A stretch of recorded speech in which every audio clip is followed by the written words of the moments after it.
ಜೀವನದಲ್ಲಿ ನಾವು ಚೆನ್ನಾಗಿ ಓದಬೇಕು, ಬುದ್ಧಿವಂತರಾಗಬೇಕು, ತಂದೆ ತಾಯಿಗಳಿಗೆ ಗೌರವ ಕೊಡಬೇಕು, ಸ್ಕೂಲ್ನಲ್ಲೂ ಕೂಡ ಒಳ್ಳೆಯ ಹೆಸರು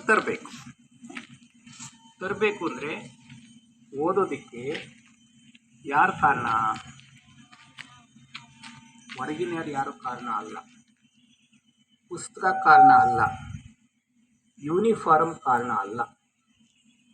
ನಮಗೆ ಬೇಕಾಗಿರ್ತಕ್ಕಂಥದ್ದು ನಮ್ಮದು ನಿಮ್ಮದು ಆದಂಥ ಮನಸ್ಸು. ಆದರೆ ಮನಸ್ಸು ಓದಿಸುತ್ತೆ, ಮನಸ್ಸು ಹೇಳುತ್ತೆ ಓದು, ಮನಸ್ಸು ಹೇಳುತ್ತೆ ಓದಬೇಡ. ಮನಸ್ಸು ಬೆಳಗ್ಗೆಯಿಂದ ಸಂಜೆ ತನಕ ನಮ್ಮ ಹತ್ರ ಮಾತಾಡುತ್ತೆ, ನಾವು ಅದ್ರ ಜೊತೆಲಿ ಮಾತಾಡಲ್ಲ. ನಾವು ಅದು ಹೇಳ್ದಂಗೆ ಕೇಳೋಕ್ಕೆ ಶುರು ಮಾಡಿದ್ದೀವಿ. ಮನಸ್ಸು ಬೇಸರ ಮಾಡ್ಕೊ, ಕೋಪ ಮಾಡ್ಕೊತೀವಿ, ಚಿಂತೆ ಮಾಡ್ತೀವಿ, ಟೆನ್ಷನ್ ಮಾಡ್ತೀವಿ.